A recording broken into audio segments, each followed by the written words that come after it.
Aujourd'hui, nous répondons à la question « Suis-je obligé d'avoir un logiciel pour faire mes factures de vente ?» Beaucoup d'entrepreneurs réalisent leurs factures de vente sous Excel ou sous Word. Mais est-ce qu'ils peuvent réellement le faire et à quel risque ils s'exposent lorsqu'ils font ça? C'est ce qu'on va voir dans cette vidéo.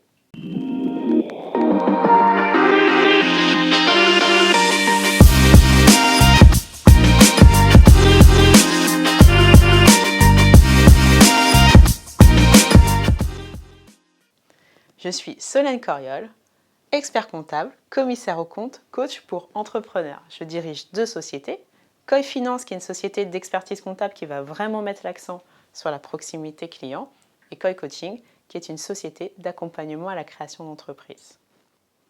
Je le répète souvent, pour moi l'entrepreneuriat est l'un des meilleurs moyens de se révéler à soi-même. Du coup j'ai à cœur de partager avec toi mes connaissances en finance d'entreprise, en fiscalité, en ressources humaines. Mais aujourd'hui, on va plutôt parler de gestion d'entreprise. Donc, petite précision avant tout, cette vidéo concerne essentiellement ceux parmi vous qui ont l'habitude de travailler avec des entreprises ou avec des associations. Petite précision, cette vidéo concerne avant tout ceux d'entre vous qui travaillent avec des entreprises ou des associations et qui sont donc dans l'obligation d'émettre des factures. Ce n'est pas forcément le cas, par exemple, lorsque l'on travaille avec des particuliers.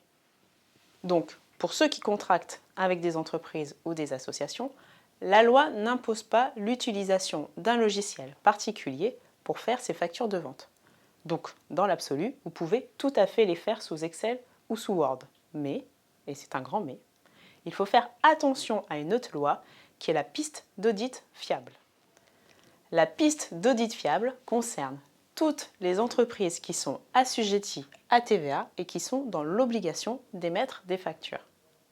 C'est un ensemble de contrôles destinés à assurer l'origine de la facture, l'intégrité de la facture, le lien entre la facture et les opérations, la lisibilité de la facture.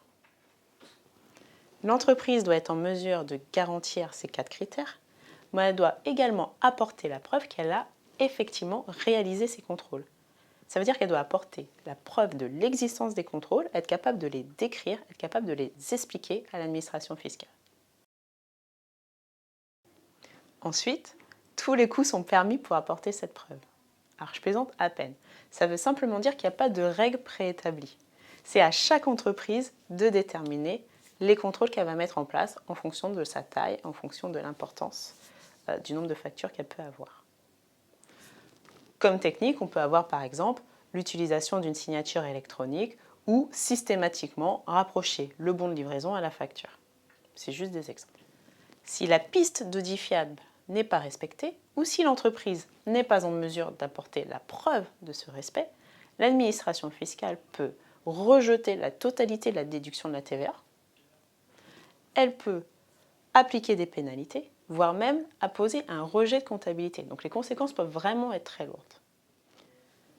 À ce stade, tu comprends que tu peux tout à fait réaliser tes factures de vente sous Excel ou sous Word. Mais dans ce cas, tu vas être confronté à un problème. Comment apporter la preuve que la piste d'audit fiable est respectée? Comment vas-tu apporter la preuve que tu n'as supprimé, par exemple, aucune facture de vente? C'est vraiment difficile quand elles sont faites sous Excel. Donc, en conclusion, si tu travailles dans le B2B, ça veut dire avec des entreprises ou des associations, la réponse à la question « Est-ce que je suis obligé d'avoir un logiciel de facturation pour faire mes factures de vente ?» est non. Par contre, est-ce que c'est conseillé? Oui, oui, 1000 fois oui, compte tenu des conséquences et du risque de non-respect de la piste d'audit fiable.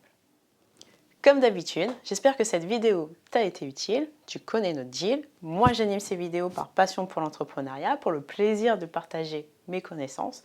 Mais toi, pour pouvoir m'aider et pour que cette chaîne survive, en fait, j'ai vraiment besoin que tu m'indiques en commentaire les questions auxquelles tu aimerais que je réponde.